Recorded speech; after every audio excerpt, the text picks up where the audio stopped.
great. Why couldn't we do this on a flower patch? I don't know, because Michael doesn't want to.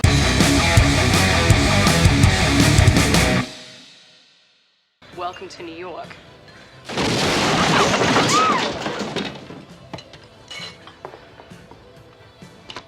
Hey guys, welcome back to We Watched a Movie. Mike, Jason Takes Your Mom. That's not right. That's the new one that they're going to come out with soon. This was called Jason Takes Manhattan, and holy fuck beads did he ever. He actually took a bite out of the Big Apple, and it was so believable. I mean, really. Mike? I like cheese. Okay guys, this movie is so fucking weird to me because we have Kane Hodder coming back, which is really the only cool thing about this, other than the fact that he does still look cool. Jason still looks cool to me. I mean, New Blood, what is it, part 7? Yeah, part 7 he looked cool in. I thought he looked the best in part 7. Part 6, I can still give him credit to part 6. He loses a lot in this one, like yeah, look though. But he still got cheesy. the only different, well, in part 7 he had the chain around his neck. He just looked, you know, badass. Yeah. But in best looking Jason. Yeah, but in 8 it's close to me anyway, and Kane Hodder is still a great Jason. But the thing about that always throws you off, even when you were a kid and you were going in the video store to rent a movie, and you know you might have been going through the horror section and avoiding the porn because you weren't old enough yet. You went to the horror section and you saw Jason, and you were going through all the lines of Jason, and you saw Jason Takes Manhattan. You saw that box cover on the VHS with his face over Manhattan, and it says Jason Takes Manhattan. And you're like, I thought he fucking lived out in the woods and killed titty kids. And somebody pitched that shit, and they were like, "This is the perfect thing to do." Honestly, it's a good idea. But it's not, well, because how are you going to really tell if you have a Camp Crystal Lake killer? Literally, it's Camp Crystal Lake. Yeah. You take him to Manhattan. I mean, I know at this point he's mythological, and he's bigger than life. Jason Voorhees is, but still, keep him in his cell. Keep him in his area. Now, not to, he can make lakes into oceans. Not to say that there weren't cool scenes in this movie. There are really cool scenes, but you have to fucking work to get there. You have to fucking go. You know, you have to no work. Pain, no gain. Jesus. But yeah, that was the only thing. But again, as a horror fan, you know, especially if you're a horror fan of the 80s, these iconic films, you gotta take the shit turds with the good turds. And, you know, this was a shit turd, but has some mixtures of good nuts in it. Yeah. And, you know, I gotta say, the kills were not magnificent for me, but I still had a good time watching it. I mean, I had a good time for the most part watching it. Mainly when they get to New York. Did not. Because, and here's why I agree with you on the New York stuff, but the first opening scene's really cool because you get this chick, and you get titties like 10 seconds. Everywhere. It's one of the quickest titty scenes in the whole thing. And she actually looks, you know, great from the side, from the back, or whatever, and then you get a close-up on her bad acting, and you're like, oh, that's not so great, actually, because she's one of the worst actresses in this fucking entire thing, dude. She's awful. But you get Jared Leto as a young, beautiful man. He is a young, beautiful man. and it's a pretty cool opening sequence. Like, he gets it with the spear in the side, and that was a pretty cool kill. And then she gets the kill, but she's in the bottom of the hatch, and she's like, no, and it takes like 17 years before he finally puts it in. I just like Jason's attitude about that. He was like, shut up, bitch. He's like, finally. It's so slow, though. It's kind of like when you try to annoy somebody, you're like, I'm not gonna touch it. I'm not gonna touch it. She was. I got you. You know that movie, you know, Clueless? She's like, she's a mirage. From far away, she seems cute, but the closer and closer you get, you're like, oh my god. She's a total Monet. Monet. That's what it was. That's what she was. But then you get this terrible fucking, just slow fucking awful whole hour that comes after that of the boat, and you get these high schoolers in the boat, and the main girl who's in the movie, she literally, like, it's like they decided, what do you need for a final girl? Well, we're going to take someone, we're going to give them absolutely no backstory except for she's a writer and she doesn't do drugs. And she's scared of the water. And she doesn't have sex and she's scared of the water. Like, making your main person in the movie void of personality or interest whatsoever is not the way to make a final girl in a movie. But that's what they did with her. There's nothing interesting about her. She's boring as fuck. And you follow her for the entire goddamn movie. Her and her Uncle Charles, who's the biggest dickbag maybe of the entire franchise. He's in charge, though. Charles is in charge. He's in charge, but you do have the guy in the last movie, Cheap Robert Downey Jr., who actually uses that woman as a human shield. Yeah. He's a big dick, but this guy's like that worst fucking guy. Like, you boys smoking in the bathroom? Yeah. Like, biggest dick in your entire high school. He did a great job as a dick, though. The plot of this movie is just, it's like a lukewarm fucking Starbucks coffee. You were expecting hot and you got a lukewarm coffee. You're like, this isn't fucking hot, but I have to drink it because I'm on my way to work and I'm late. So you have to deal with what you got. Because the plot basically is that she wants to get over her fear and she's going to have a good time with her graduating class as they make their voyage to New York. By the way, in my high school graduating class, we did not get to go to fucking New York. Kings Island. Yeah, I didn't get invited. Jason just happens to float up there from Crystal Lake when he killed the other people earlier in the boat. And the magical ship from Mario. And I like transfer lakes to oceans. He had the secret whistle from Mario 3. He got to level 8. But it's funny because when he grabs that fucking, the anchor to climb up to this yacht, he's looking around, he's like, where's my beautiful house? Where's my decapitated mother's head? Well, I guess I'll take it. And he just climbs up, he's like, people need to be killed.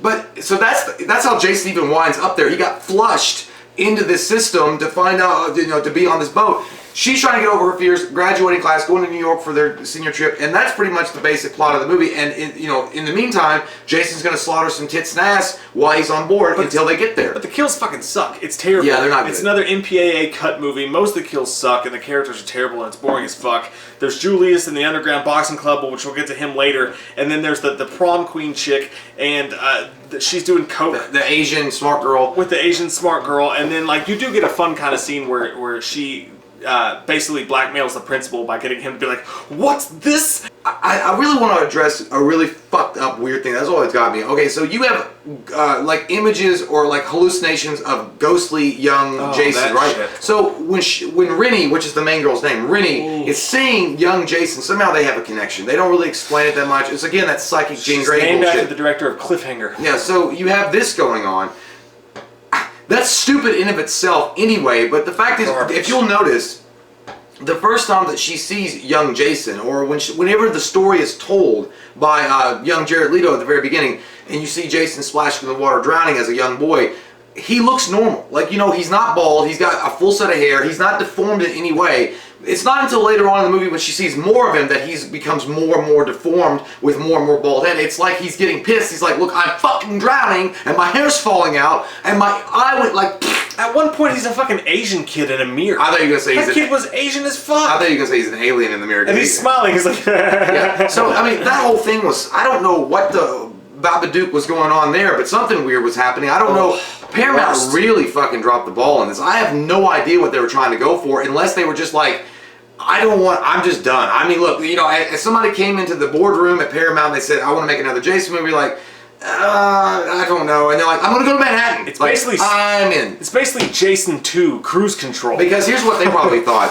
When we get him into Times Square, we can show Coke, Toshiba, fucking Sanyo, Sony. Yeah. We can show all these advertisers and get a bunch of fucking money. So that's probably I don't even think they had that foresight, because it couldn't pay for him to be in Manhattan for most of the movie. I think they just happened to be there. But we don't even start going, again, guys, I don't even want to talk about the kills. The kills are so fucking negligent. The Sonic kill was okay. Yeah. Well, and I did to me, it was just funny when he, kills the rocker chick, because it was like he's walking down and she was playing this guitar riff and he kills her with the guitar. And it hits the camera. You see the camera actually move. But I was thinking he was just like, shut up, bitch. Because he didn't like that song. Because he followed her down to the boiler room. You really pissed Jason off if he's fucking hearing you and goes down to the boiler room to kill your ass. And she's playing guitar through a fucking cassette player boombox. You know what? It didn't even look like a huge boat. Where the fuck did Jason hide at the time? Who cares? This guitar's sexy. I'm so done with fuck the boat. Let's just skip it. Yeah, let's just go to Manhattan. So when we get to Manhattan, Jason saves Rennie from getting raped and drugged. Great scene, dude, because that's one of the few times in horror history, and I want to at some point do a video based on this, when slashers become the good guys. Yeah, it's happened before. This clearly white guy who's supposed to be playing an Hispanic in the film, who comes, he's like, that's mine, essay, yeah, let's go. Do you know who that was? Who was that? I think he's the same dude that was in Batman Returns when Selena Kyle fucking dots his eyes like that. Shit. I think it's the same fucking dude. Either way, it's older. Just he just looks the same. If you're gonna have him be Mexican, just get a fucking Mexican act. I don't know. But they have them and they go in there and they shoot her up with the shit that killed Michael Myers in H6. Heroin. It's green fucking heroin, bright green. They got that yayo. They shoot her up in a dark fucking weird scene. He shoots her up with heroin and is gonna rape her. And that's actually a real thing. I think that actually, a lot of these sex rings, they get young girls addicted. I think that Taken was all about that. They get young girls the addicted. 80s. Yeah, it was fucked up. Yeah. But in one of those few scenes, and like I said, I want to do a video based on this, when horror icons become good guys for a second, and this is one of those moments for sure, because Jason walks up and he even looks at the needle and gets pissed off and slams it against the wall, but he jams the needle in the back of the dude's back. That should be the new PSA against heroin. Just jamming the fucking junkies up. One of the cool scenes from it is that he kills that dude with this. The other dude comes up, tries to shoot him, and he throws him into a pipe. But I did really like that scene because it showed, at this point, Jason, like, you're just rooting for him to fucking kill people, and in this, you're really rooting for him to kill these people. So it was just a cool little switcheroo scene there. I like that scene. When we get to Julius, and Julius is the boxing champion of the boat. He's the boxing champion of fucking, the Belterra. But when he gets on the rooftop and he's running from Jason, there's this cool boxing scene that happens. And I always remember this as a kid too. I mean, most people probably will remember the punch scene heard around the world. He beats the fuck out of Jason as much as he can. He actually does a pretty decent job knocking him back and pushing him. I thought his goal was to knock him over the side of the building, but at this point, Jason is Houdini in a box times the Flash and can just move around at lightning speed, so it doesn't really matter what you do to him. If you knock him on the bottom of the ground from 10 stories up, he'll be up there in 5 seconds. He's got them portal shoes on. Yeah. Them portal Nikes. But eventually he's out of breath, which he would be. His hand's all bloodied up, and then he's like, take your best shot. And then Jason knocks that motherfucker's head off, and he doesn't just, Jason winds up to fucking knock you Sammy Sosa out. Like, he grabs him and then punches him, and his head flies off, and it's like, down goes Frazier for the 10 count. And that was it was so corny and cheesy and cheeky, but it was fun, and it was really a neat thing to see in in a movie that needed a fun scene. It was very They Live too, because the punch just went on for forever. And someone in another video mentioned this, which is a great point. Kane Hodder, that's the Kane Hodder difference. He sat there and took all those shots on that 20 fucking minute, it seemed like, rooftop scene. It was an awesome kill. One of the best. Terminators don't feel pain. I do. Good luck, Chuck Boy child from the captain of the boat that expired earlier, which you hate. Oh my god, that guy is short and his head's so big, and he's such a bad actor. And when he's talking to his dad, the ship captain, he's like, I can't do it. And he tries to open the door, but then he fucks up and can't open the door. It reminded me of that scene in the Will Ferrell movie. He's like, push it. He's like, oh yeah, push it real good. Yeah, he looked, he kind of reminded me of fucking Billy from the Double Dragons. Like, he just seemed like this 80s archetype hero guy. And when him and her finally made out, it was the most terrible fucking like. But I know we're kind of backtracking a little bit, and we're already in Manhattan, so we'll get back to Manhattan. After this death scene happened on the rooftop, they kill young boy Jason. They go. Eventually it's revealed that the professor asshole guy is. The reason why this girl Rennie is afraid of the water is because when she was younger, he pushed her in the lake to make her swim. Jason was down there, tried to grab her, she's not that much, like, she's like 17 or 18 years old. This was in the 50s that Jason fucking drowned, you stupid shits. I mean, what the fuck is happening?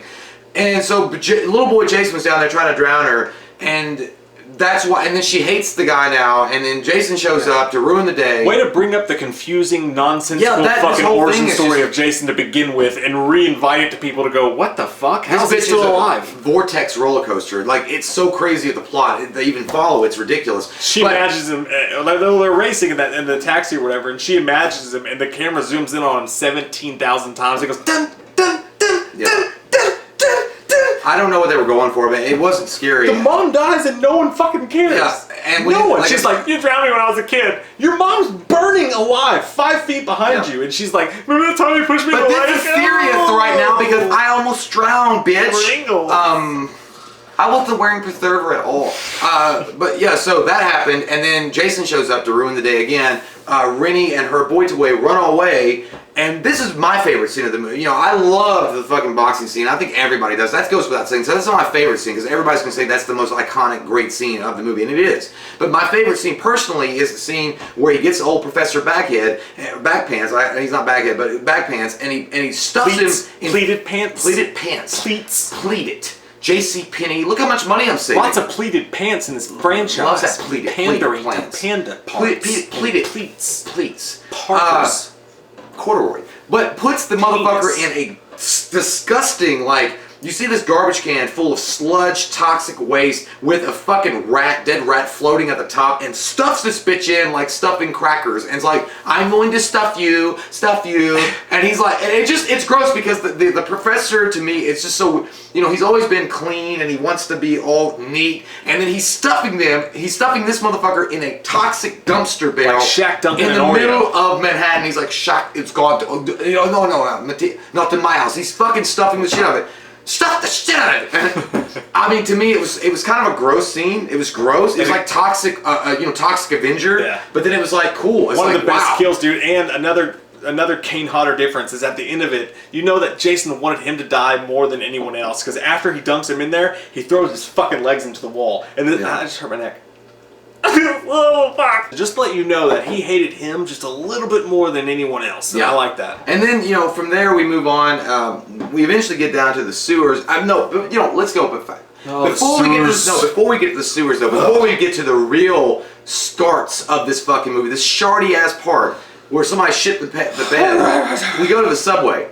Cool scene. That was a really good scene. I mean, it definitely wasn't like something that everybody's going to remember as far as 80s favorite scenes of a horror icon. He looked great. But it wasn't just, it was the way he was walking under the subway lights, and the fact that no New Yorker that was sitting down even gave a fuck. They were like, this is normal Tuesday night. I'm coming home from work, my balls are sweating, I'm hot, I know I'm never going to get my 401k out of it ever, my wife is probably cheating on me, I'm old on child support, and look at this motherfucker in a hockey mask. Like, it's just a normal New York day. Confucius say, never pay full price for half pizza. Yeah. Late pizza. But patience is a virtue. Fact. So, as Jason's walking down, these New Yorkers don't give a fuck about him. Chases him down. They jump off. Hero Man throws him to the railing, electrocutes him, doesn't kill him. I think he likes it. Yeah. Then we get down to the sewer. We get down to the nitty-gritty. Wait, though. What? Before the sewer. But there's more.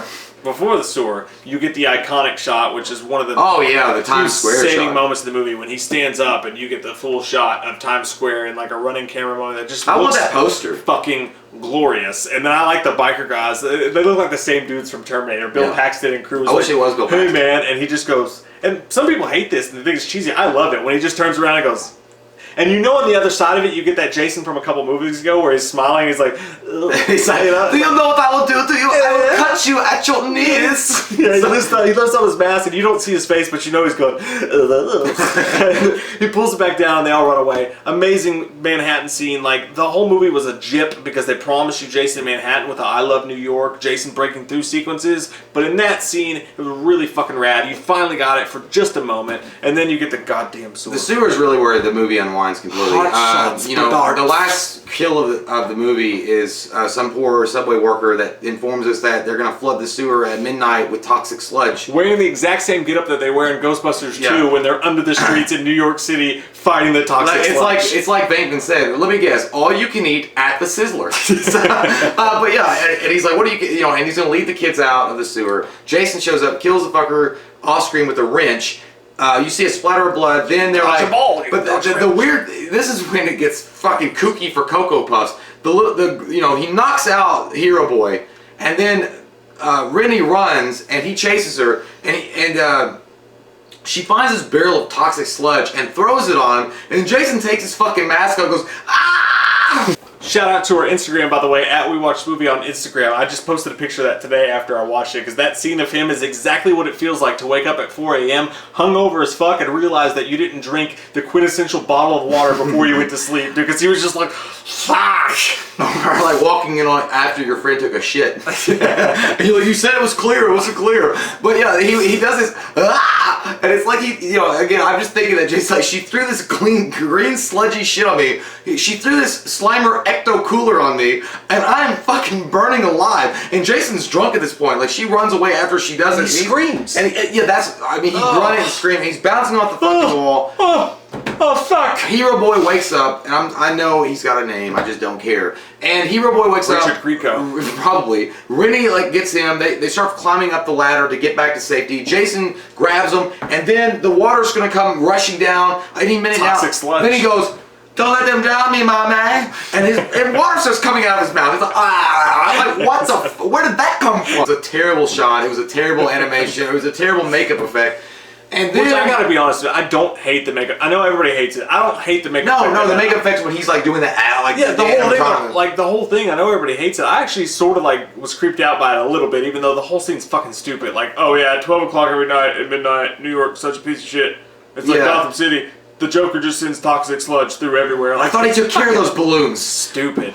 He's at home washing his tights. How would the Ninja Turtles survive down there? Duh, it's not real at all. They had the splinter. But you know, yeah, but that's. I'm not saying that I was against the way he looked without the mask. I'm just saying. Hate it, though. Well, it's not bad. I'm just saying the way he went like that looks stupid, and then when really the ends like goddamn dude. When the water hits him, he reverts back to a fucking child again, and he's just laying there all fat and scared, looking like, you know, a little fat walrus that you kind of want to hug and be like, it's okay. And he's like, and then she just looks down at him like, fuck it. And then they climb back up, they get reunited with the dog that got lost earlier, Toby, and then they walk off with, you know, Michael Bolton music set number 2 from the 80s. This franchise, and it's like, that's it. I mean, this is like them just saying, we got your money, bitch. This franchise is notorious for that, though. There's several. This one was really bad for doing that, though. Yeah, but dude, like, look at the last one when the dad just pops up out of the water and he's not waterlogged at all. 2, when they didn't even give you a fucking ending. This franchise is notorious for having the most bullshit fucking put together endings of all time. Well, this ending, and this one might take the fucking This one's cake. up there, man, because the only thing that I can imagine after watching the end of this movie is because you saw Times Square and all the goodness is thinking that I want a beer and McDonald's. Yeah. Because pizza, you gotta go pizza. And well, there was a Coca-Cola sign, you could have a Coca-Cola with your pizza. Because it almost felt like they were trying to sell advertisers at the end. I mean, maybe you said they didn't have the foresight. Maybe they fucking did. Maybe they're more of a genius than I thought. I just know that the ending of this movie made zero fucking sense. The plot made zero fucking sense, especially coming after A New Blood, except the part at the very beginning when he gets electrocuted. As dumb as that shit is, at least you could have run with it. But when you put him into Manhattan, there's no fucking reason for him to be there. Quintessential question of the day, by the way, we'll give our rating in just a second, but if any fucking Jason movie should be remade, how badass would it be to remake Jason in Manhattan today and do it right with the money in Manhattan the whole fucking time, a legit story that makes sense. Do a remake of that fucking movie, and I'm in that fucking boat. I don't fuck the boat the whole time you're in Manhattan. I love the movie. I just don't think it's possible because if fights Daredevil, the lore of Jason himself of Friday the 13th doesn't make any sense. Just eventually. Maybe do a reboot and then like two sequels down the line. If you could actually come up with an idea of why he would go to Manhattan, right. I mean, a real one that made sense. Yeah, I mean, that's one of the most remakeable fucking ideas ever. Well, Jason Goes to Hell tried to tackle that. We'll get to that, but it's still stretching it. It's still stretching your nutsack to look like a bat wing. Yeah, but it's a 4. Nonetheless, it's a 4 out of 10. It's a 3.0 for me. I did not enjoy this movie. There were cool scenes about it, and I did like the way that Jason looked, and there were some funny scenes in it, which I think was all about comedy.